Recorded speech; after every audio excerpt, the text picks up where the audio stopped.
Look in the mirror. Are you anywhere near the person you are actually capable of becoming? We live in a world that worships comfort. We want 6-minute abs, life hacks, and instant success. When things get hard, we look for motivation. We watch a quick video, read a quote, and feel inspired for about 10 minutes. But when the alarm clock goes off at 4 a.m., and it is freezing outside, and your body is aching, motivation disappears. Motivation is a lie. Motivation is just a feeling, and feelings change. If you want to achieve greatness, you do not need motivation.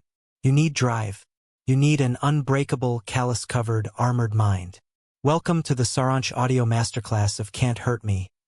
Master Your Mind and Defy the Odds by David Goggins. David Goggins is considered the toughest man alive. He is the only member of the U.S. Armed Forces to complete Navy SEAL training, U.S. Army Ranger School, and Air Force Tactical Air Controller training. He has completed over 60 ultramarathons, triathlons, and ultra-triathlons, regularly placing in the top 5. He once held the Guinness World Record for completing 4,030 pull-ups in 17 hours.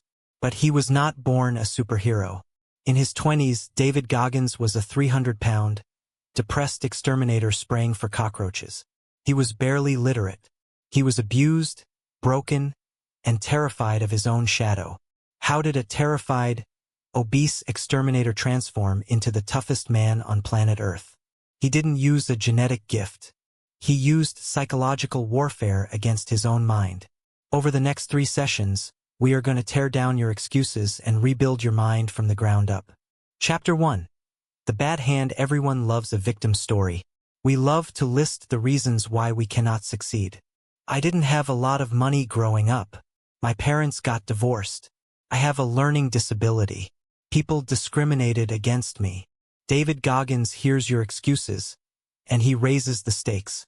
Goggins was dealt the ultimate bad hand. His father was a violent, tyrannical abuser who beat him, his brother, and his mother mercilessly.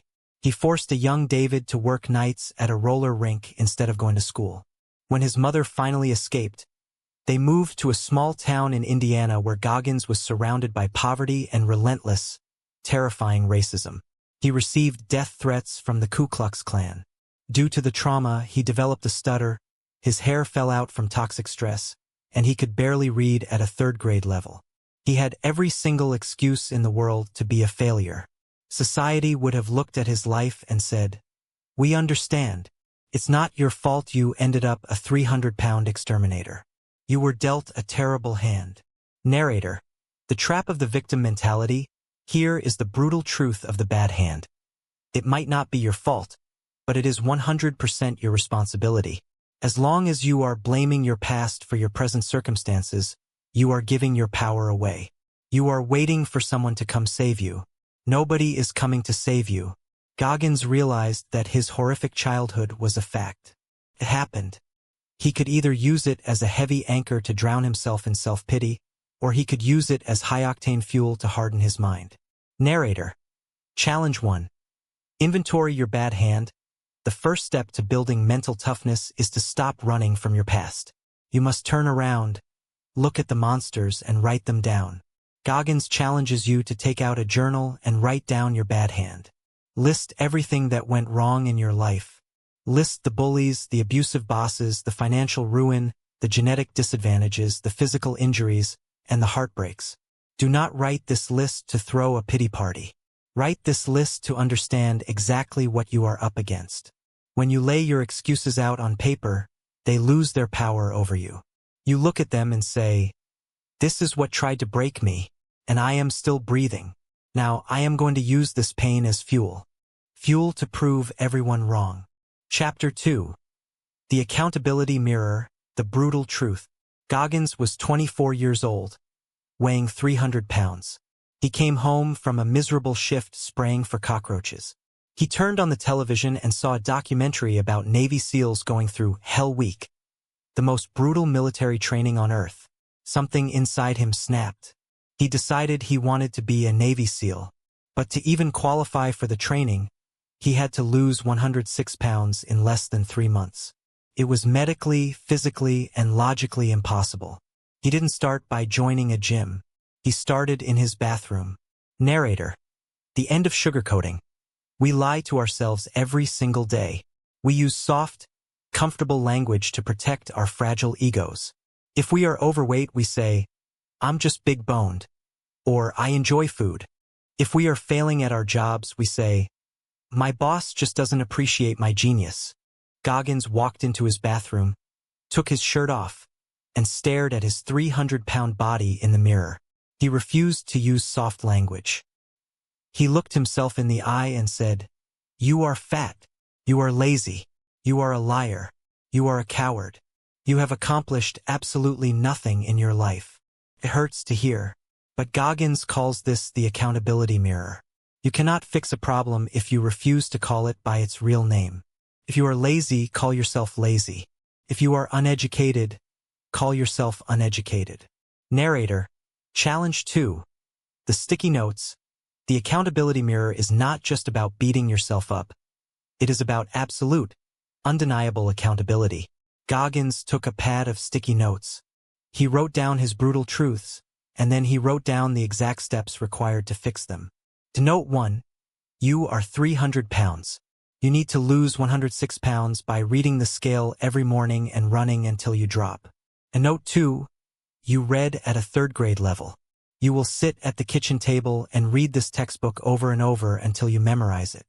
He plastered his bathroom mirror with these notes. Every single morning when he woke up to brush his teeth, he was forced to look his insecurities dead in the eye. He had to answer to the mirror. Chapter 3. The discomfort zone. Goggins had his sticky notes. He had his massive goal to lose 106 pounds. But how do you actually execute when every cell in your body is screaming at you to quit? To understand this, you must understand the concept of the callous mind. Narrator. The biology of the callous. Think about a person who chops wood for a living.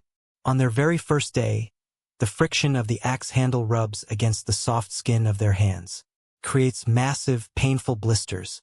The skin tears. It bleeds. It is agonizing. But if they wake up the next day and chop wood again, ignoring the pain, biology takes over. The body recognizes the friction and says, "We are under attack. We need to build a shield." The body builds a thick, hard layer of dead skin over the wound. Callous. After a month of chopping wood, that person no longer feels the pain.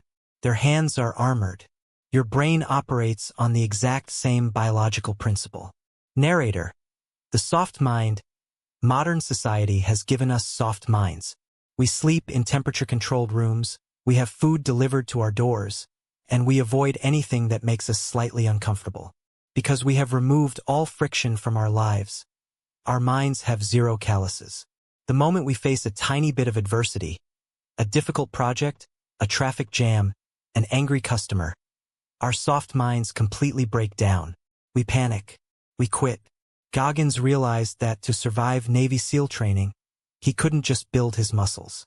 He had to build calluses on his brain. Narrator. Challenge 3.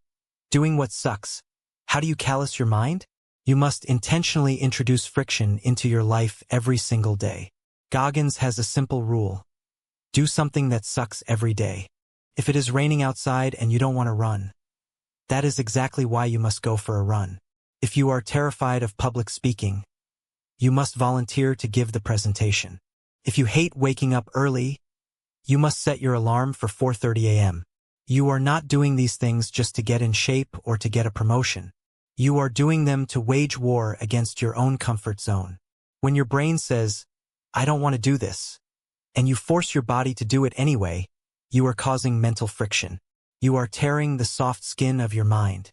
When you do it again tomorrow, a microscopic mental callus forms. You are teaching your brain that you are in charge, not your feelings.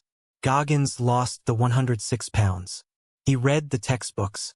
He taped his shins together when he had stress fractures so he could keep running. He exposed himself to maximum suffering, and in doing so, he forged a mind so heavily calloused that absolutely nothing the military threw at him could break it. Chapter 4. Taking Souls. David Goggins survived the weight loss. He survived the physical tests.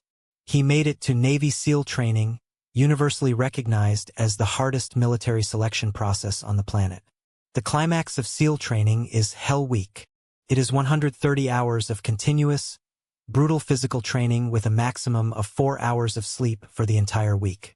Men are subjected to freezing ocean surf, miles of running in deep sand, and carrying massive logs on their shoulders until their bones fracture. The instructors during Hell Week have one job: to break you. They want to find your breaking point, expose it, and force you to quit. They target the weakest crews and punish them endlessly. Goggins was assigned to Boat Crew 2, the crew the instructors actively wanted to destroy. Narrator.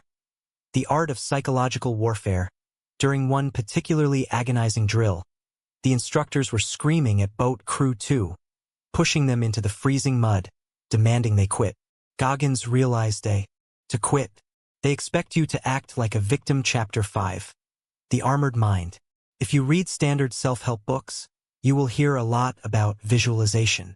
Gurus tell you to visualize the finish line. They tell you to picture the giant check in your bank account or the crowd cheering your name. They say that if you think positive thoughts, positive things will happen. David Goggins says that positive visualization is a trap that will get you destroyed in the real world. Narrator. The danger of the perfect picture. When you only visualize the finish line, you are programming your brain for success under perfect conditions. But the real world is never perfect. If you are running a marathon and you only visualize crossing the finish line, what happens at mile 18 when your hamstring tears? It starts pouring freezing rain, and you are entirely alone? Your brain panics. Your brain says, "Wait a minute, this wasn't in the visualization. This wasn't part of the plan. This is horrible, we have to quit." Because you did not prepare for the darkness. The darkness breaks you. Narrator. Armoring up. Goggins uses a completely different technique to build the armored mind. He does not just visualize the victory. He visualizes the pain. Before Goggins attempts a massive physical feat, like a 100-mile race or pulling thousands of pull-ups, he sits in silence and brutally imagines everything that could possibly go wrong. He visualizes his muscles tearing. He visualizes the blisters popping on his feet.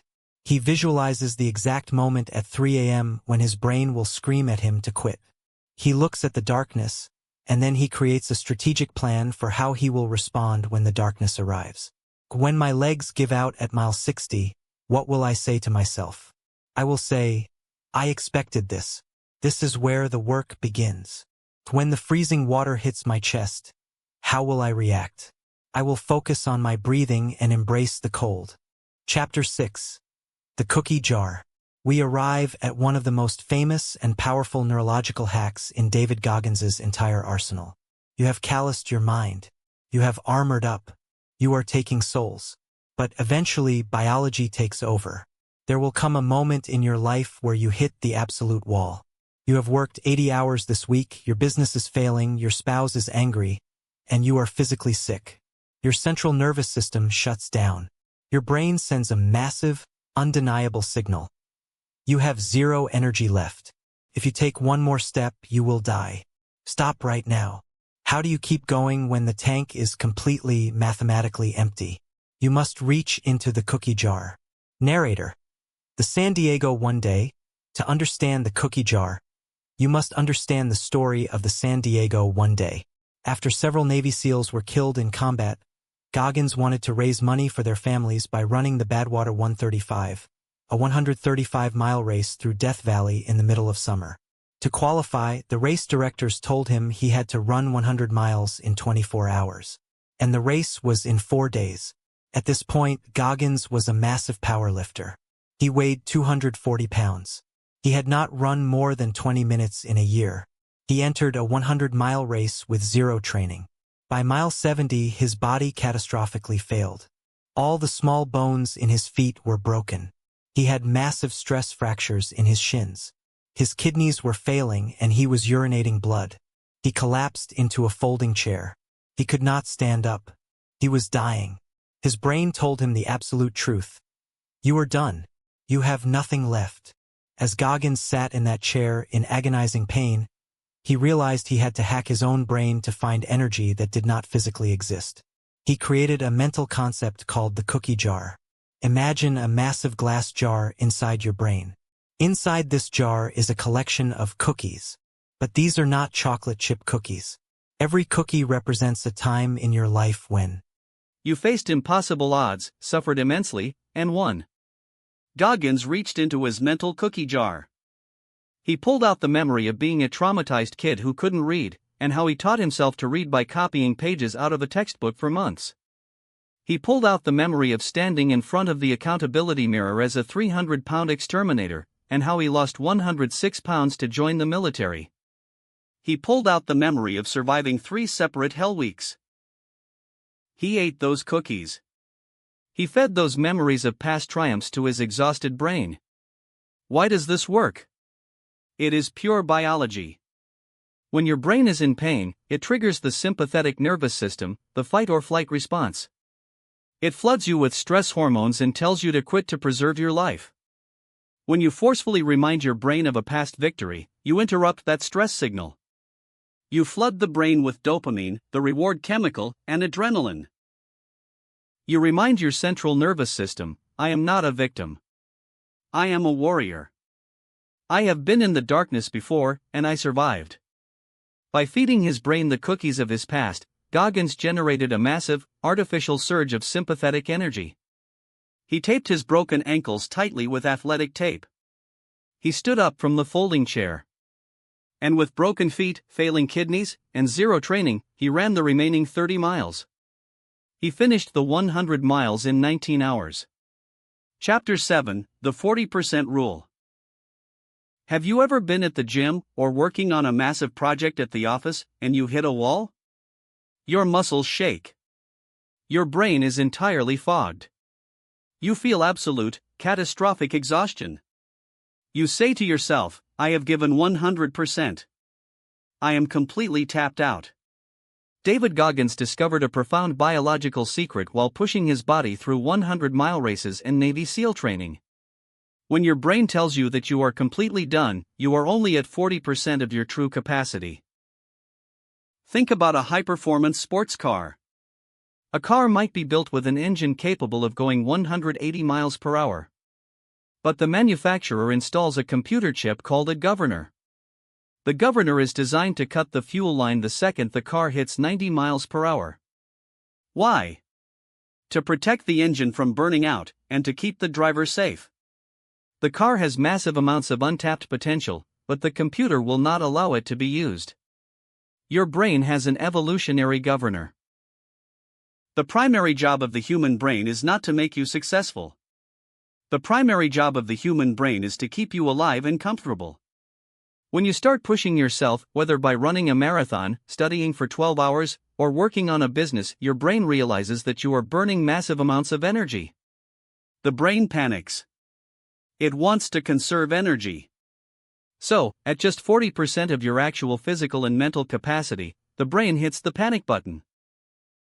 It sends signals of intense pain, exhaustion, and self-doubt. It screams, stop. We are dying. The pain you feel at that moment is a lie. It is not a sign of physical failure, it is simply the brain's governor trying to trick you into slowing down.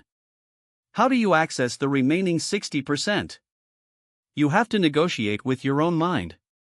When the 40% alarm goes off and the pain hits, you must not quit. You must realize that the pain is the exact doorway to your hidden potential. Instead of stopping, you tell your brain, I acknowledge the pain. But we are not stopping. We are going to take one more step. When you force your body to keep moving past that initial wall of agony, something miraculous happens. The brain realizes that its trick didn't work. It realizes you are not going to quit. So, the brain adapts. The pain suddenly subsides. A second wind kicks in. You have bypassed the governor. You are now operating in the hidden 60% reservoir of human potential that the average person never even glimpses. Chapter 8, Compartmentalization. When people hear about David Goggins running 100-mile races, doing 4,000 pull-ups, and becoming a Navy SEAL, their immediate reaction is an excuse. Well, he must have a lot of free time. If I didn't have a 9-to-5 job, a mortgage, and kids, I could do that too. I just don't have the time. Goggins despises this excuse. While Goggins was training for his ultramarathons, he was not a professional athlete. He was working a full-time, demanding job in the military. He had a family. He had a commute. We all have 24 hours in a day. The problem is not a lack of time. The problem is a lack of compartmentalization. Most people claim they work 12 or 14 hours a day. But if you actually audit their time, they are lying. They spend an hour at work gossiping at the water cooler. They spend 2 hours doom scrolling on social media. They take a massive lunch break. They stare blankly at their computer screens for 45 minutes. They are confusing being at work with actually working. To unlock the hidden hours in your day, Goggins developed a ruthless, 3-week protocol to compartmentalize your life. The 3-week time audit. Week 1, the baseline audit. For the first week, do not change your life. Just document it.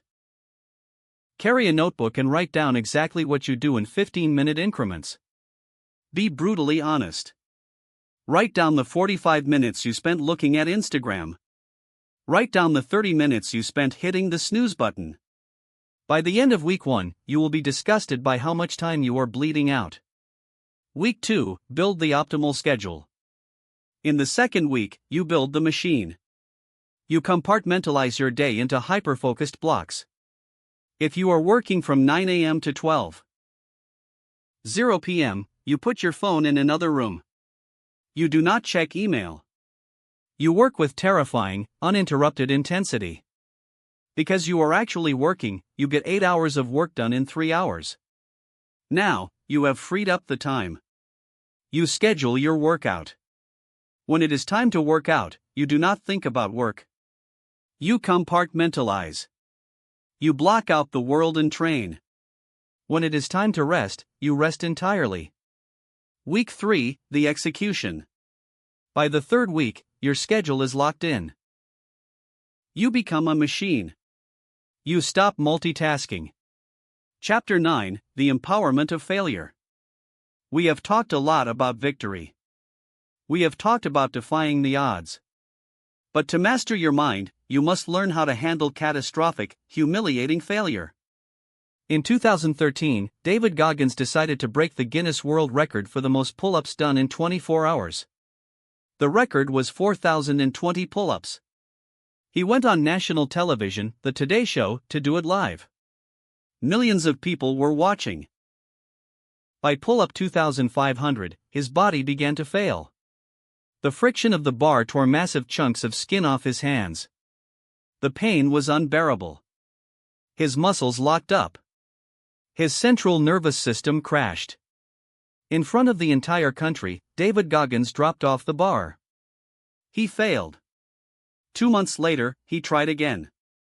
He built a rig in his backyard. This time, he pushed himself so hard that he developed rhabdomyolysis, a fatal condition where muscle tissue breaks down and leaks directly into the bloodstream. His body was shutting down. He failed again. When average people fail twice at a massive goal, they quit. They let the failure destroy their self-worth. They say, "I guess I'm just not meant to do this. I'm a loser." Goggins does not attach emotion to his failures. In the military, when a mission goes wrong, the commanders do not sit in a circle and cry about their feelings. They conduct an after-action report, AAR. An after-action report is a clinical, emotionless autopsy of the failure. It treats failure not as a definition of your character, but as raw data. Goggins sat down with a pen and paper. He took the emotion entirely out of the equation. He asked the brutal questions. What went right? My cardiovascular endurance was perfect. I had the willpower. What went wrong? My hands tore open. The pull-up bar I used was too thick. The gloves I wore created too much friction. How do I fix the data? I need to wrap the bar in different tape. I need to bring a portable fan to cool my hands and prevent sweating. I need to stretch my forearms differently between sets. He did not call himself a failure. He just analyzed the physics and the biology of the mission. He fixed the variables. 3 months later, Goggins returned to the bar for his third attempt. Because he had conducted the AAR, his hands did not tear. His muscles did not lock up. He knew exactly how to pace himself. He completed 4,030 pull-ups in 17 hours, shattering the Guinness World Record. Conclusion: uncommon amongst uncommon. You have reached the end of the methodology. Look at the psychological armory you have built over these 3 masterclass sessions. You are no longer a victim. You laid out your bad hand and used it as fuel. You stared into the accountability mirror and stopped lying to yourself. You learned to callous your mind by stepping into the discomfort zone every single day. You walked onto the battlefield and learned how to take souls, executing with such ferocious perfection that you hijacked the minds of your doubters. You built the armored mind by visualizing the darkness, and you filled your cookie jar with the memory of your past victories to feed you when you are starving.